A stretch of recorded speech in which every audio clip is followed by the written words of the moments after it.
Darle a mis hermanos y realmente desearles que el Señor cada día siga, como el apóstol Pablo dice, alumbrando los ojos de nuestro entendimiento, sabiendo que eso es vital, esa operación o esa acción de que el Espíritu alumbre los ojos de nuestro entendimiento es vital para vivir la vida de Cristo. Noten que yo no digo para vivir la vida cristiana, sino para vivir la vida de Cristo, en razón de que lo que los hijos vivimos, o lo que los hijos de Dios realmente fuimos llamados a desarrollar por la obra del Señor, es la vida de Cristo. Y la vida de Cristo es claramente un proceso de incremento que en nosotros va cada día siendo o yendo en aumento, como la palabra dice, alineándonos a lo que dice Romanos 8:29, que nosotros fuimos llamados por Dios, conocidos por Él, predestinados por Él para ser hechos conformes a la imagen de Cristo, de su Hijo, y que Él sea el primogénito entre muchos hermanos. Entonces usted, mi amado, y yo tenemos una necesidad urgente, y es concientizarnos de que lo que nosotros realmente tenemos que vivir es la vida de Cristo, que es la que se va en cada situación o en cada proceso por el cual atravesamos, es la que se tiene que ir formando en nosotros, pero también nosotros conformándonos a la imagen del Señor. Por lo tanto, usted no puede vivir un evangelio acomodado a la vida cristiana o a la religión cristiana o a la iglesia cristiana, sino a la vida de Cristo. Y esto es muy importante porque hay una pregunta que podríamos hacernos mientras empezamos, y es: ¿a qué se parece una persona cuando en él se está incrementando la vida de Cristo?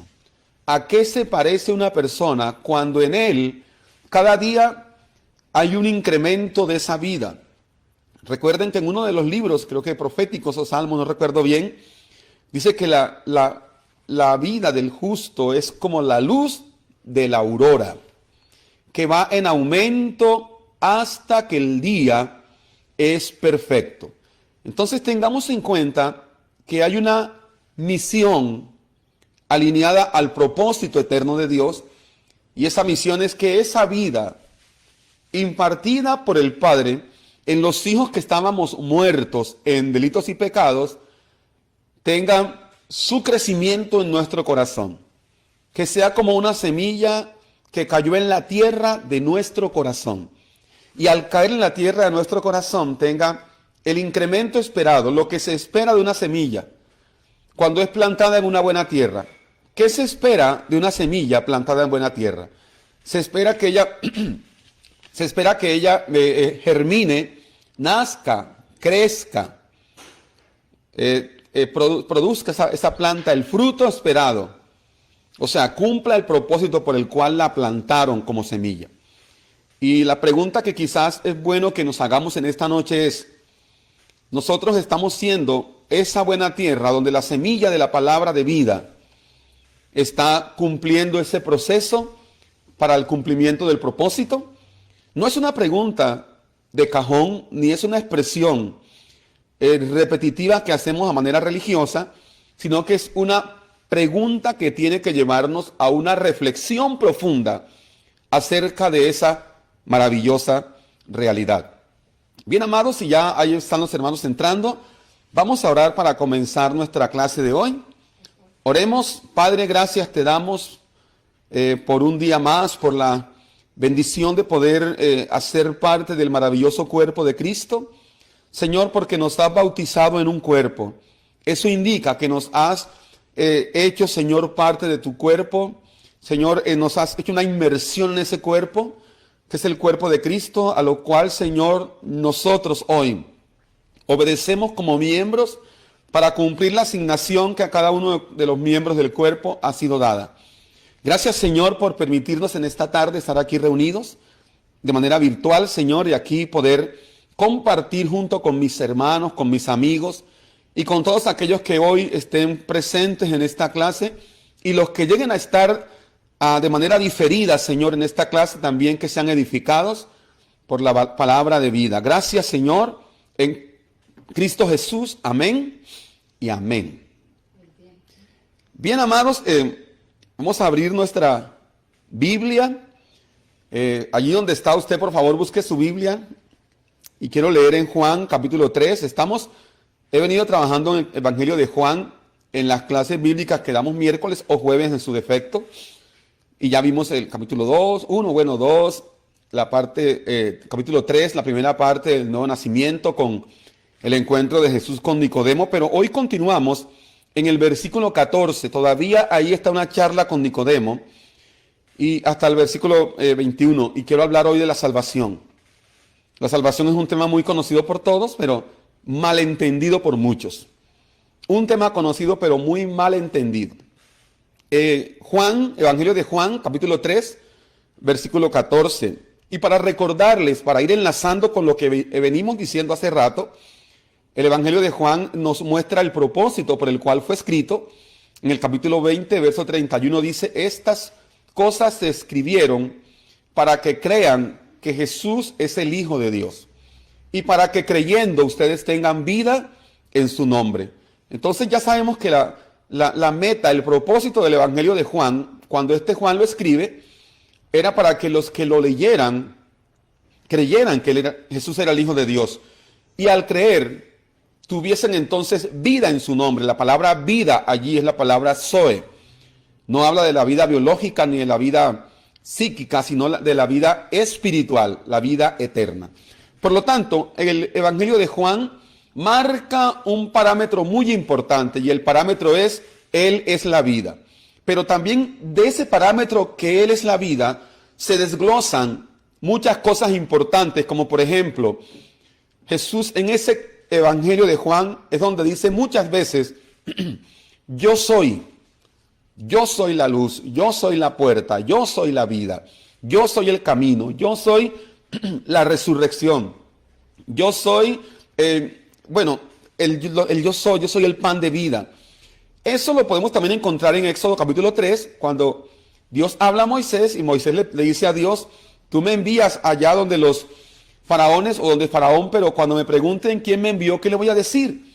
Y Dios le dijo a Moisés: diles, yo soy, me envía a vosotros. Entonces, el Evangelio de Juan es muy importante entenderlo porque se trata de la vida que nos ha sido impartida en Cristo. Pero también se trata de lo que Dios estaba haciendo en Cristo a manera de manifestación en el Cristo encarnado, trayendo primero la realidad de lo segundo, como dice la palabra, que quita lo primero para poner lo segundo, trayendo también la realidad de la vida en Cristo mismo y del nuevo pacto. Y el verso 14 del capítulo 3, continuamos allí leyendo. Juan 3:14 dice: y como Moisés levantó la serpiente en el desierto, así es necesario que el Hijo del Hombre sea levantado. Luego dice: para que todo aquel que en él cree no se pierda, mas tenga vida eterna. Porque de tal manera amó Dios al mundo, que ha dado a su Hijo unigénito, para que todo aquel que en él cree no se pierda, mas tenga vida eterna. Porque no envió Dios a su Hijo al mundo para condenar al mundo, sino para que el mundo sea salvo por él. El que cree en él no es condenado, pero el que no cree, ojo con esto, pero el que no cree ya ha sido condenado, porque no ha creído en el nombre del unigénito Hijo de Dios. Y esta es la condenación, que la luz vino al mundo, y los hombres amaron más las tinieblas que la luz, porque sus obras eran malas. Porque todo aquel que hace lo malo aborrece la luz y no viene a la luz para que sus obras no sean reprendidas. Mas el que practica la verdad viene a la luz para que sea manifiesto que sus obras son hechas en Dios. Efectivamente, hablamos en el capítulo 3, verso 1 en adelante del nuevo nacimiento, del encuentro que tuvo Jesús con Nicodemo, el famoso Nicodemo que ustedes conocen ya la historia, y algunas cosas importantes a recordar como para enlazar. Y es lo siguiente: Nicodemo era un maestro de la ley. En otras palabras, Nicodemo debería haber entendido todo lo que estaba pasando con Jesús, porque si conocía la ley, sabría, ojo, que la ley hablaba de Cristo. Pero sin embargo, él no comprende las verdades que el Señor le está enseñando. Nomás allí iniciando nos damos cuenta, mis amados, que una cosa es uno tener letra, una cosa es tener un conocimiento mental, humano, natural, de lo que tiene que ver con Dios. La gente conoce de Dios. La gente conoce mucho acerca del cristianismo, ¿verdad? De las diversas religiones. Nicodemo conocía a la perfección la ley. De hecho, Nicodemo hacía parte del grupo de los 70, del Sanedrín. Pero Nicodemo no podía entender las verdades espirituales que el Señor le estaba hablando. Imagínense que el Señor le dijo a Nicodemo, en uno de esos textos le dice, Nicodemo, yo te estoy hablando de las cosas terrenales y tú no las entiendes. Ahora, ¿qué tal si yo te hubiese hablado de las cosas celestiales, verdad? De las eternas, entendiendo claramente que el hombre con una mentalidad, escúcheme, establecida en un pacto caduco, le es imposible, tenga en cuenta esta frase, un hombre con una mentalidad establecida en un pacto caduco, le es imposible comprender las verdades eternas establecidas en Cristo. Por lo tanto, en la charla con Nicodemo se hace interesante al punto que el Señor le dice a Nicodemo que lo que nosotros sabemos, hablamos, y lo que hemos visto, testificamos. ¿Qué le está diciendo a Nicodemo con esta frase? Que Nicodemo, a pesar de que era un maestro de la ley, él no podía hablar de manera espiritual de la ley porque él simplemente lo que estaba haciendo era repetir algo, porque él no sabía. Ojo, ahí el saber tiene que ver con una experiencia real con Dios. Dice, lo que conocemos, él no conocía. Y desde esa misma línea vamos a desarrollar hoy algo tan importante que quizás solamente hablaremos un poquito, y es la salvación. El verso 14, ya a punto de acabar la charla con Nicodemo, Jesús dice, y como Moisés levantó la serpiente en el desierto, así es necesario que el Hijo del Hombre sea levantado. Y el otro verso dice, para que todo aquel que en él cree no se pierda, mas tenga la vida eterna. Y usted sabe, amado, en razón de qué dice el Señor Jesús esa expresión. Él está hablando de un texto que se encuentra por allá en el libro de Números, el capítulo 21, versos 4 al 9. En una ocasión el pueblo de Israel murmuró contra Dios y contra Moisés, obviamente, y finalmente dice que Dios les envió una plaga de serpientes. Un montón de serpientes que los mordían y morían ellos. Y el pueblo clamó al Señor. Y Dios le dijo a Moisés, hazte una serpiente de bronce, colócala en un asta y levántala, que quede suspendida entre la tierra y el cielo. Y todo aquel que es mordido por la serpiente, y si mira la serpiente de bronce, automáticamente queda sano del veneno de la serpiente. Es un pasaje muy simbólico, un pasaje que Jesús está acá recordando, diciéndole a Nicodemo que pronto iba a pasar. Lo que indica es que la serpiente de bronce es tipo de Cristo en la cruz, y esa serpiente que muerde a los seres humanos en ese lugar, en ese desierto, es tipo del pecado que un día mordió al ser humano, del veneno que entró al ser humano, de la naturaleza que entró al ser humano, pero que la única manera de ser salvos de aquella naturaleza de pecado era mirando la cruz. Ahora, le dice Jesús a Nicodemo terminando su charla, es necesario que el Hijo del Hombre sea levantado. Yo considero que Nicodemo no entendía esto, porque si no entendió lo anterior, mucho menos iba a entender esto de que el Hijo del Hombre iba a ser levantado. Pero lo que Jesús está diciendo es la razón por la cual él iba a ser crucificado, y es para que todo aquel que en él cree no se pierda, sino que tenga vida eterna. Y tendríamos que analizar algunos conceptos que escribe Juan que son muy importantes. La palabra creer en el Evangelio de Juan se encuentra en un sinnúmero de veces, múltiples ocasiones. Pero esa palabra creer acá no es la palabra tradicional de creer que todas las personas a veces conocemos. Porque sabemos que la gente tiene un concepto de creer, pero es un concepto mental simplemente. Pero creer acá en este pasaje tiene algo muy interesante, hermano. Mire, cuando alguien creía en ese contexto, en una persona, aclaro, creer en alguien en ese contexto significaba hacerse discípulo de esa persona, pero también significaba tomar la cultura de esa persona. También significaba, escúcheme bien, adquirir el proyecto de vida de esa persona. También significaba tomar la ideología de esa persona. Desde un concepto muy claro, quien creía en alguien en la época moría para sí mismo. ¿Estamos claros? Moría para sí. Y asumía todo de aquella persona. O sea, moría para sí mismo, pero vivía para la otra persona o en la otra persona. Por lo tanto, lo que Jesús está diciendo es, si el Hijo del Hombre es levantado, todo aquel que cree en Él, note, esa expresión creer ahí, tiene también la misma afinidad a la palabra fe, pero con otras connotaciones muy interesantes. Lo que está diciéndole Jesús a Nicodemo es, el Hijo del Hombre será levantado para que todo aquel, escúcheme bien, que reciba su vida, que camine en Él, porque Él es el camino, que adquiera el proyecto de Él, en otras palabras, que muera, entonces tendrá la vida. O sea que había algo muy claro, es que creer no es simplemente decir sí, yo creo, como en unas ocasiones nos hicieron, o lo hacíamos nosotros. Le decíamos, ¿quieres recibir al Señor? Sí. ¿Quieres creer en Cristo? Sí, yo creo en Cristo. Listo, ya, eres salvo. Pero no se trata de un creer simplemente mental o de una palabra creer simplemente tradicional. Se trata de un creer donde alguien muere a su vida y resucita en la vida de aquel en quien cree. Y esto tiene mucha claridad con lo que el apóstol Pablo dice. El apóstol Pablo claramente dice que el Señor nos resucitó. ¿Qué indica eso? O sea que la muerte a nuestro yo, la muerte a todo lo que éramos antes, era una necesidad para poder vivir en aquel en quien creíamos. Por lo tanto, la salvación comienza con esa realidad. Comienza con un creer, pero ya dije que se quite de la mente ese creer de decir sí, yo creo.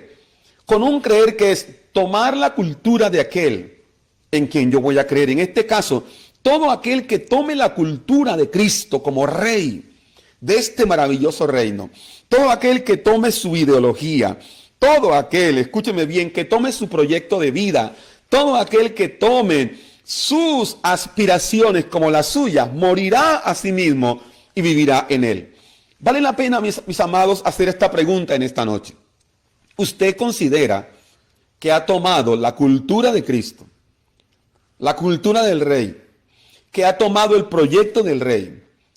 ¿Qué considera usted que ha tomado la ideología del rey, ideología, mentalidad del rey? ¿Ha tomado usted, escúcheme bien, la visión del rey? ¿Ha tomado usted la realidad del rey? Uso la expresión ha tomado porque más bien quien se la ha impartido es Cristo a usted. Pero desde este punto de vista hay que entender que yo necesito morir a mis aspiraciones humanas, a mis logros humanos, a todo lo que yo pueda llamar éxito humano, para entonces vivir en él. Por eso creer allí, tenemos que redefinir esa palabra creer.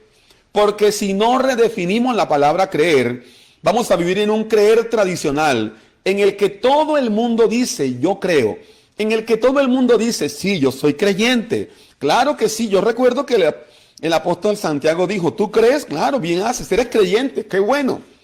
Los demonios también creen y tiemblan, dice este hombre, ¿no? En otras palabras, el creer no es simplemente un creer mental, un creer tradicional, sino es un creer donde se muere a sí mismo y se asume la vida de aquel en quien yo creo. Por lo tanto, la salvación, ¿qué es lo que la salvación hace en una persona? ¿Qué es lo que la salvación hace en una persona? Teniendo en cuenta, antes de continuar, que la palabra salvación es muy amplia en el griego. La palabra soteria en el griego traduce salud, liberación, regocijo, paz, sanidad, mejor dicho, una cantidad, mis amados. Esta palabra soteria, al estudiarla en un diccionario griego, tiene una cantidad de hojas de significados y de connotaciones.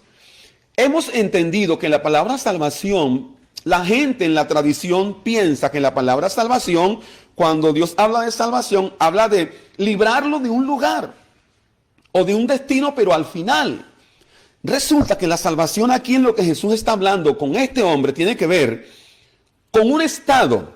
Escúcheme, un estado, sencillamente él lo dice más adelante, es pasar de muerte a vida. La salvación es pasar de muerte a vida. En otras palabras, la salvación es pasar del gobierno de la naturaleza que nos tenía cautivos como herencia adámica al gobierno del rey. En otras palabras, la salvación para ti, para mí, para todos los que escuchen, es nada más y nada menos que ser libertados de la esclavitud adámica y trasladados al reino del amado Hijo. Por lo tanto, en esta expresión lo que vamos a comprender es lo siguiente: la salvación que hace en una persona. Lo primero que la salvación hace en una persona es que hace que esa persona vea al rey. Hace que esa persona vea al rey. Pero entiéndame, mi amado, ese ver, no estamos hablando de un ver natural. Ese ver es un ver espiritual. Por eso tenemos que tener claro algo muy importante, y es los sentidos espirituales, ¿verdad? Ese ver está asociado en la palabra, el ver, con el entender. O sea que el sentido espiritual de la vista tiene que ver con el entendimiento. Porque muchas veces usted se da cuenta de personas que por muchos años, décadas completas, es más, vidas completas, han estado en cierta congregación, diciendo que son cristianos, ¿verdad? Pero a la hora, la pregunta es, ¿han visto al Señor? ¿Y cómo vamos a hablar de esto? ¿De qué manera alguien puede ver al Señor? ¿Verdad? Alguien puede ver al Señor. Note que cuando los hijos de Israel veían la serpiente de bronce, que ahí es tipo de Cristo que se hace pecado por nosotros, automáticamente el efecto del veneno de la serpiente que los mordía quedaba nulo. Ahora, tenía que haber un ver, pero ese ver estaba asociado al creer. Note, y quiero leer allí un pasaje en el libro de los Hechos, capítulo 22, verso 14. Vamos a leer ahí en el libro de los Hechos, capítulo 22, verso 14. Busque su Biblia, por favor. Hechos 22, verso 14. Vamos a ver para qué es que hemos sido salvos. ¿Qué hace la salvación en nosotros? Vimos que lo primero que hace es que nosotros veamos al rey, que podamos ver al rey. El verso 14 dice, Pablo hablando acerca de su conversión, y él dijo, o sea, hablando de lo que Ananías, a quien Dios mandó a orar por Saulo, y él dijo, el Dios de nuestros padres te ha escogido para que conozcas su voluntad, veas al justo y oigas la voz de su boca.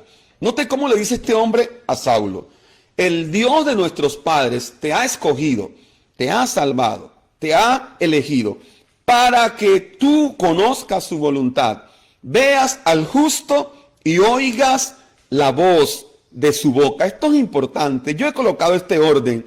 Lo primero que tiene que haber es un ver, porque lo primero que Dios hace cuando nosotros, por la gracia de Dios, recibimos la salvación de Dios, que es Cristo mismo, es que Él quita de nuestros ojos todo tipo de ceguera.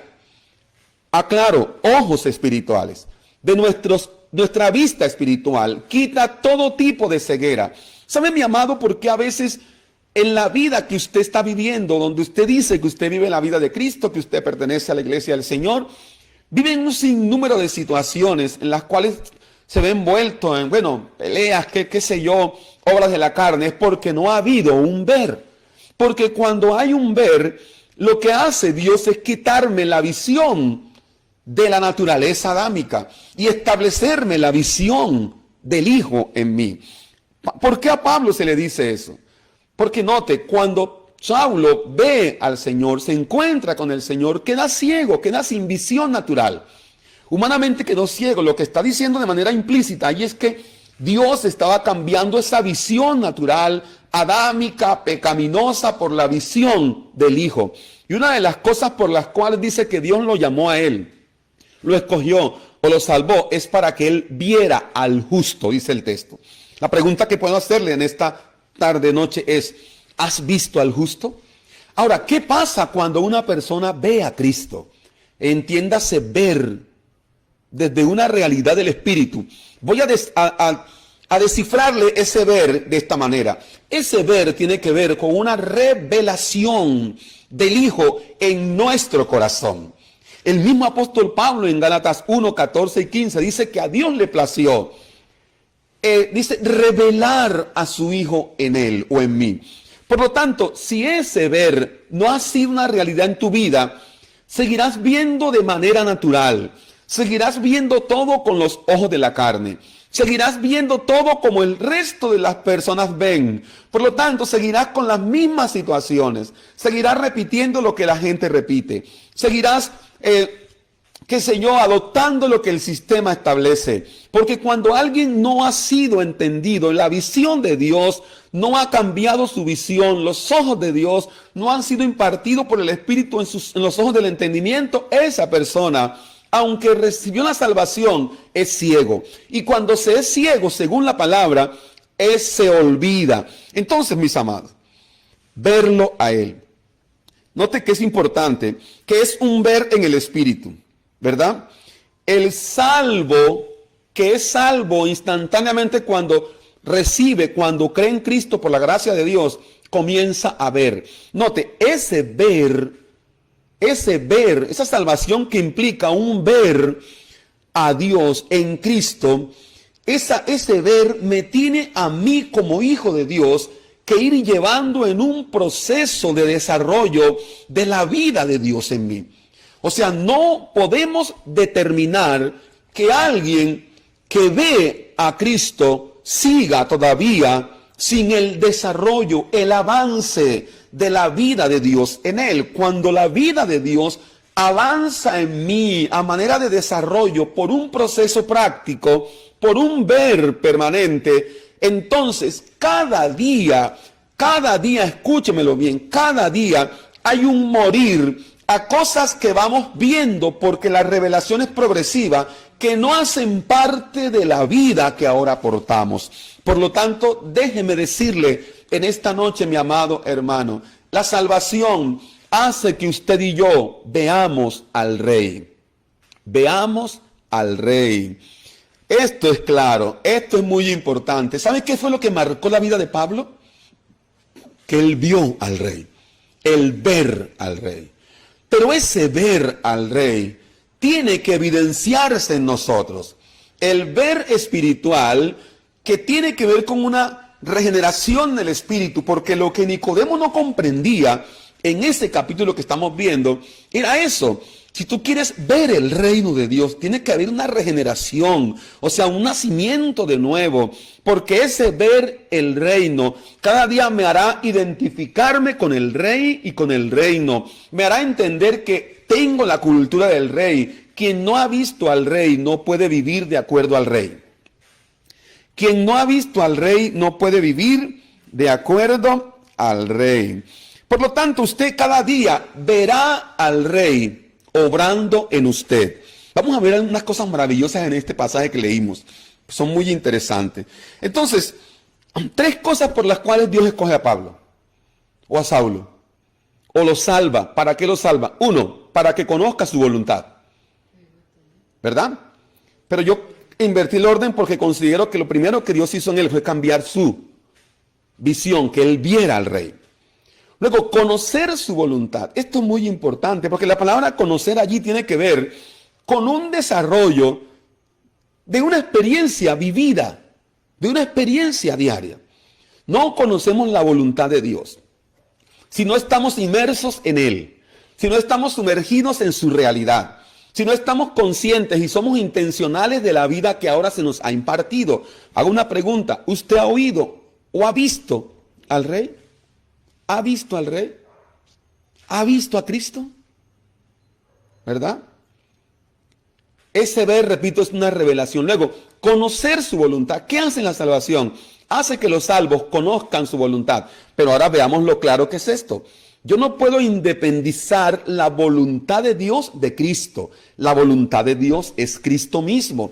Y aquí, mis amados, cuando entendemos la salvación desde la óptica que lo está hablando el Evangelio de Juan en este pasaje, vamos a entender lo siguiente. Desde esa realidad, la salvación o la voluntad de Dios, que es Cristo mismo, no tiene que ver con cosas en las cuales constantemente estamos envueltos y luego le decimos a Dios que si es su voluntad o que se haga su voluntad o que sea su voluntad. Lo enfocamos más a cosas naturales constantemente que no necesitamos ni siquiera a veces pedir la voluntad de Dios. Ahora, no hay que confundir la voluntad de Dios con caprichos que uno quiere en la vida cotidiana.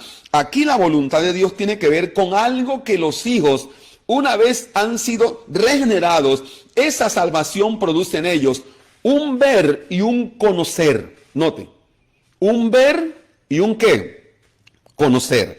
Por lo tanto, la salvación es el estado de los hijos que han sido reconciliados, trasladados y establecidos ahora en un ámbito de vida superior, donde el gobierno de esa vida no es el gobierno que antes tenían. Por eso es que note lo que dice la palabra de Dios. Seguimos leyendo acá en Juan capítulo 3, para que veamos lo importante, mis amados, que es esta conversación que estaba teniendo Jesús con Nicodemo. Luego el versículo 15 dice, ya lo estamos leyendo, que Jesús tenía que ser levantado así como Moisés levantó la serpiente de bronce en el desierto, para que todo aquel que en él cree no se pierda, mas tenga la vida eterna. 16 dice casi lo mismo, porque de tal manera, note que es una expresión de Juan, porque de tal manera amó Dios al mundo, que ha dado a su único hijo o su unigénito hijo, para que todo aquel que en él cree no se pierda, mas tenga la vida eterna. La palabra vida eterna, y esa vida es zoe, quiere decir una vida sin fin, una vida sin límites, una vida superior y una vida incorruptible. El problema para entender la salvación en la gente es el problema de que la queremos entender desde un alma que no tiene claridad del asunto. Entender que el Señor primero me salvó en mi espíritu para que desde ahí gobierne mi alma, entonces me va a alinear a mí a llevar a lo que la salvación hace, a verle y a conocerle. Note que dice el 17, porque no envió Dios a su Hijo al mundo para condenar al mundo, sino para que el mundo sea salvo por él. La palabra condenar allí es una palabra muy importante en el griego porque habla de una sentencia. Note que el verso 18 dice, el que en él cree no es condenado, pero el que no cree ya ha sido. Esos versículos que leímos del verso 15, 16 en adelante hasta el 21, tienen una serie de verbos en pretérito, o sea, porque Dios envió al mundo, porque no lo envió. Dice que todo aquel que en él no cree ya es condenado. La palabra allí condenado es la palabra sentenciado. Es una palabra que se usa mucho, se usaba mucho en el ámbito jurídico. Lo que está diciendo claramente la palabra griega crino, note, una palabra griega crino que traduce decidida una sentencia. O sea que lo que está diciendo es que el que no cree ya se ha decidido su sentencia. Pero por eso es que hay que tener claro, hermano, que no todos los que se congregan en un lugar pueden decir que tienen la salvación, ¿verdad? Porque la salvación, como dije al comienzo, es que alguien tomaba la cultura de la persona, tomaba la ideología de la persona, tomaba el proyecto de la persona, moría a su propia vida y recibía la vida de la persona, que es lo que Juan está diciendo. Pero dice que aquel que no cree, no dice será condenado, dice ya ha sido condenado, que en el griego es krino, que significa ya ha sido sentenciado. Ahora, ¿entiende usted esto? Ya ha sido sentenciado. Entienda que solo hay dos estados. Solo hay dos estados en el ámbito de la realidad de Dios, y es uno, salvación, otro, condenación, sentencia, ¿verdad? Pero no mire condenación como aquello que a usted le predicaron. Mire condenación como la muerte y la realidad de muerte de alguien que no está o que no ha dejado su vida muerta para tomar la vida que le impartió el Padre. Por lo tanto, entendamos lo siguiente. Cuando Juan 3:18 habla de que ha sido condenado, lo que está diciendo es lo siguiente: ha sido condenado porque no ha creído en el nombre. No ha creído en el nombre. ¿Qué significa esto? Creer en el nombre. Ya lo hemos dicho. La expresión en el nombre no era solamente un amuleto como muchos lo tienen. Muchas personas siempre cualquier cosa, no, yo en el nombre de Jesús yo voy a hacer este negocio. En el nombre de Jesús yo me caso. Ay, en el nombre de Jesús yo madrugo. En el nombre de Jesús salgo y no me voy a accidentar. En el nombre de Jesús un amuleto, una muletilla religiosa que no tiene ninguna clase de valor. Cuando alguien decía en el nombre, vengo en el nombre, lo que decía es, vengo en la identidad de esa persona, vengo en la naturaleza de esa persona, vengo en el carácter de esa persona. Pero para poderlo decir, tenía ya que haber sido inmerso en ese nombre. Por eso, creer en el nombre es, escúchame, tomar aquella naturaleza, vivir en esa naturaleza. Creer en el nombre es tener esa identidad del Rey. Creer en el nombre es tener y expresar o que el carácter del Rey se manifieste en nosotros, hermanos. La salvación no es simplemente para decir que yo ya recibí a Cristo y ya yo tengo para dónde irme al final de mi vida. No tiene que ver con eso. La salvación tiene que ver con el estado de los hijos de Dios, en los cuales han sido establecidos para ser la máxima expresión de Dios en la tierra por medio del Cristo que se les ha impartido.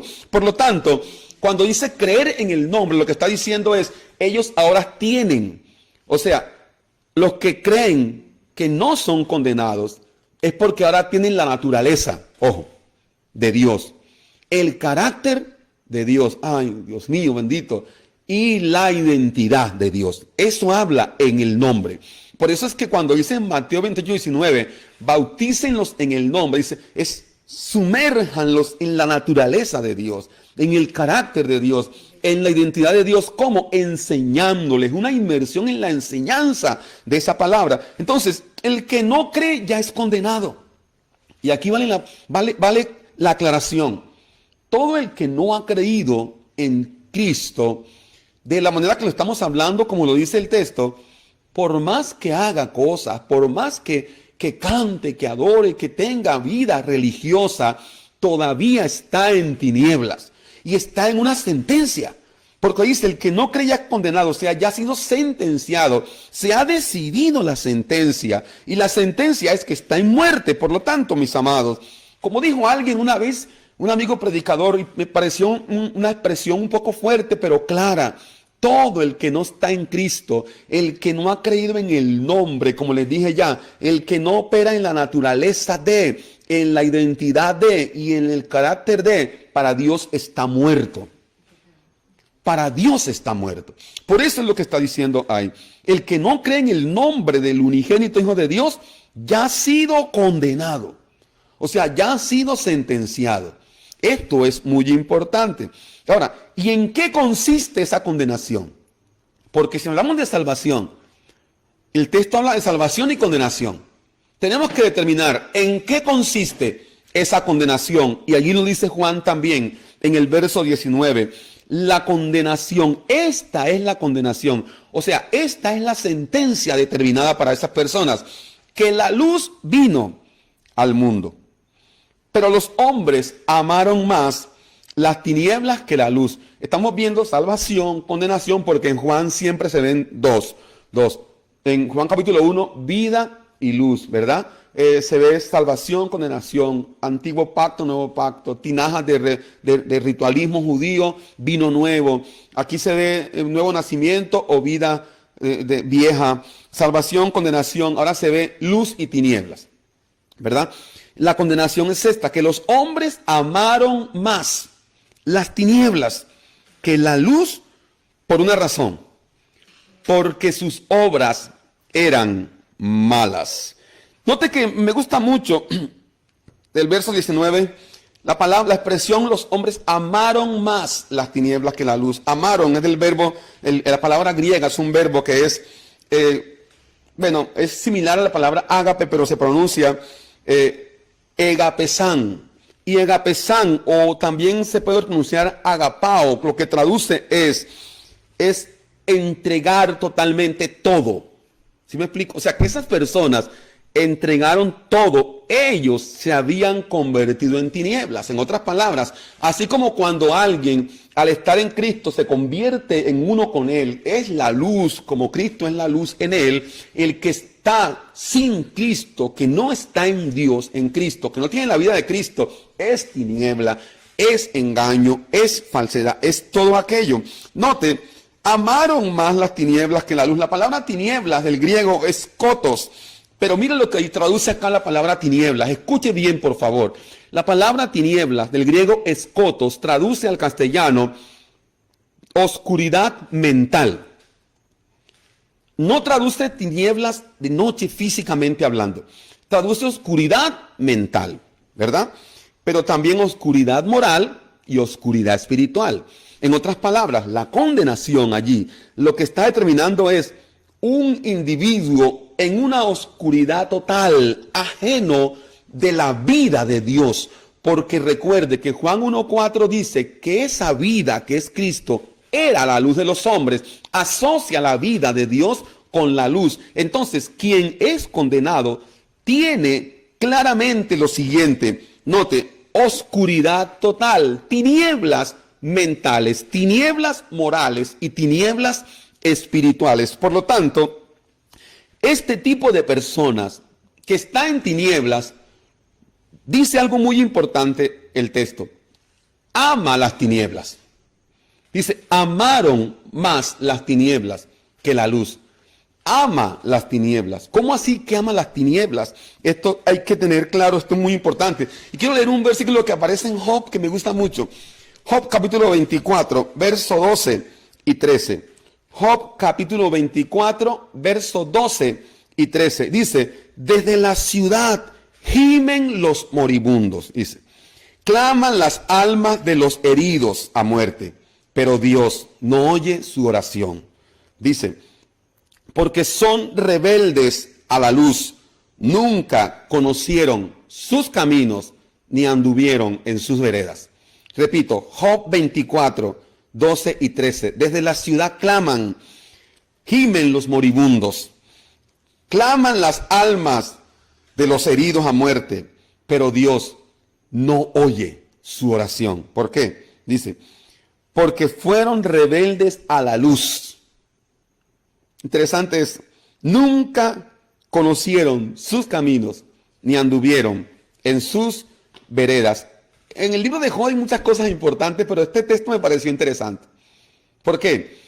Porque es claro que alguien puede clamar a Dios desde su estado de tinieblas, pero no es hasta que la vida de Dios es impartida que entonces la oración es oída.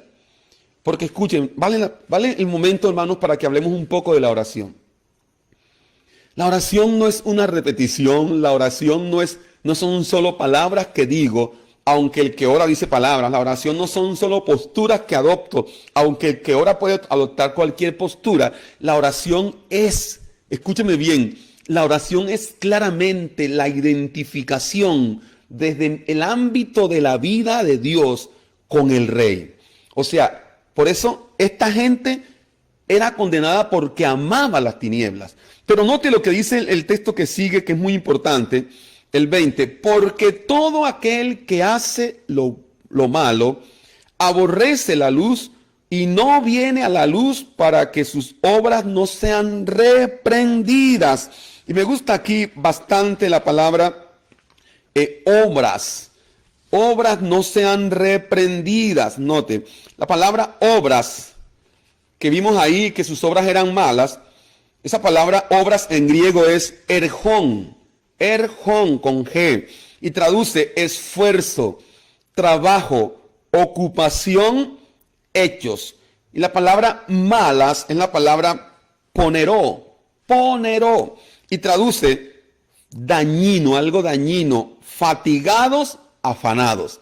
Ahora esto tiene que cambiar su concepto de obras malas, porque aquí podríamos entonces decir que, visto, hay gente que no hace nada malo, ¿verdad? Hay gente que no roba, no mata, no fornica, no le hace mal a nadie. Mejor dicho, es juicioso, es lo más correcto que hay. Pero para Dios, si no ha creído en el nombre, si no porta naturaleza, identidad y carácter, esa persona opera en obras malas. ¿A qué es lo que está apuntando Juan cuando dice sus obras eran malas? Ya le voy a decir cuáles son las obras malas. ¿Sabe cuáles son? Todo aquello que el hombre en tinieblas hace para pretender estar en paz con Dios desde su naturaleza caída, y sobre todo aquello que hace para sentirse bien y para sentir que merece algo. Wow.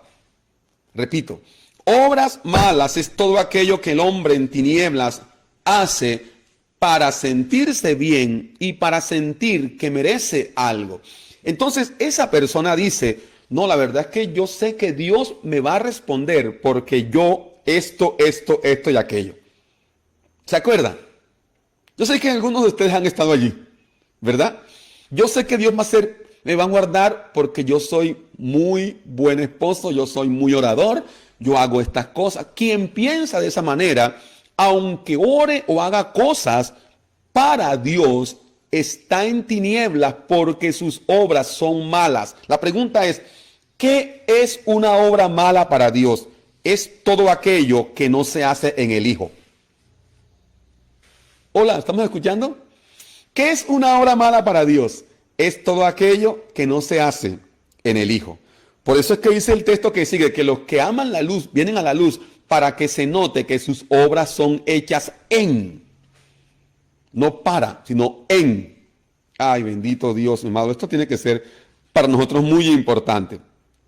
Repito, obras malas, aquí lo que significa es que son las obras que se hacen para sentirse bien, las obras que se hacen para sentirse merecedor. En otras palabras, son las cosas que no se hacen en Dios. Note que voy a leerles un versículo acá. Voy a buscar un versículo acá muy importante para que ustedes lo analicemos en una versión. Acá en la versión, el capítulo de Juan que estamos leyendo, capítulo 3, el versículo 21. Voy a buscarlo acá en la Biblia, tengamos un poquito de paciencia.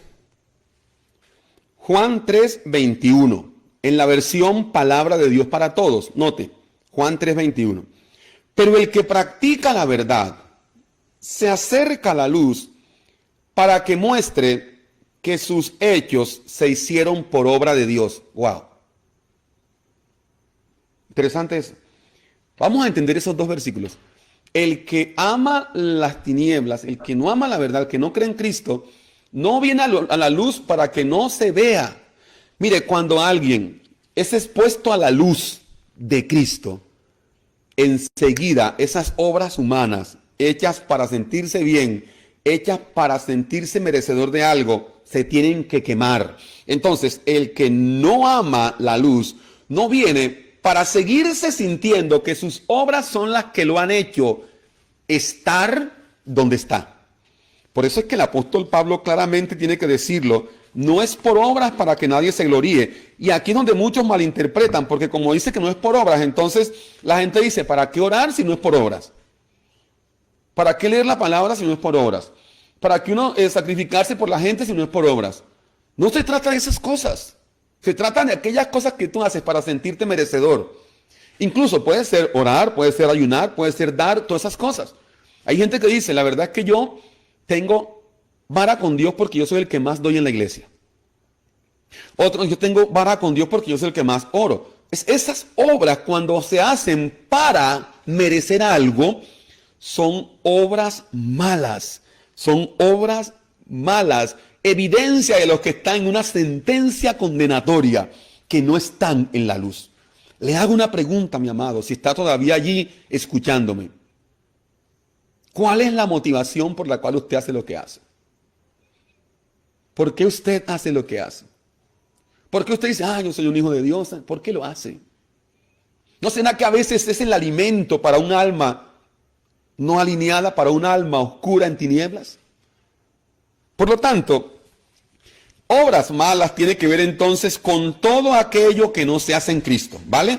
Sus obras eran malas. Para Dios, toda obra que no se hace en Cristo es mala. Ay, pastor, así sea ayudar a las personas. Pues hermano, si no se hace en Cristo es mala. ¿Y por qué se dice mala? Porque no ayuda al propósito de que Cristo sea conocido. Ahí está claro. Ay, pastor, y así yo ore por un enfermo y se sane. Si no es en Cristo, no es una obra buena. Escúcheme, para Dios, ¿qué es lo bueno y qué es lo malo? Lo bueno para Dios es todo aquello que desarrolla o se desarrolla en el propósito de Dios, que es que Cristo sea el primero en todo, que sea conocido, que tenga la preeminencia. Y lo malo es todo aquello que no está alineado al propósito, así aparentemente sea bueno. Por eso es que en Mateo 7 dice el Señor que en aquel día muchos me dirán, Señor, Señor, si en tu nombre echamos fuera demonios, en tu nombre predicamos, profetizamos. Ojo, dijeron en tu nombre. Ellos usaban el nombre.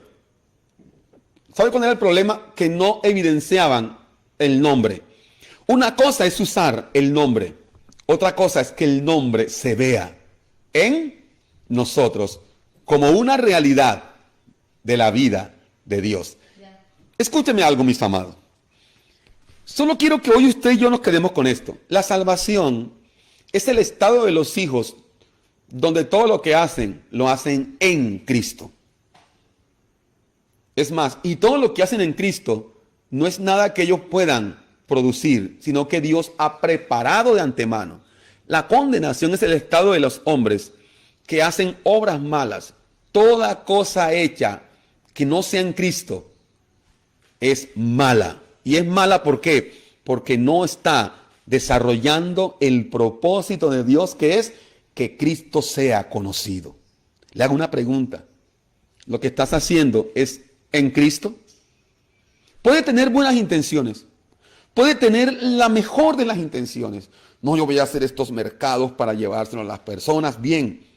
Pero que estas personas me agradezcan, pastor. Hay gente que regala cosas y espera, si no le agradecen, nunca vuelve a regalar. Esas son obras malas. ¿Está claro, hermanos? Hay gente que dice, yo voy a sembrar en la iglesia, pero quiero que esto que voy a sembrar, el pastor lo use para que haga algo que se vea bonito. Todas las obras que hagamos de esa manera son obras malas. Por lo tanto, terminar con este texto sería genial. Volver a leer en la Reina Valera, por ejemplo, el 21. Mas el que practica la verdad. Aquí está la cosa buena. Practicar la verdad. ¿Qué le dice a usted la palabra practicar? ¿Qué le dice? Mas el que practica la verdad. Prácticas. Allí está asociando verdad versus obras malas. Mas el que practica la verdad viene a la luz.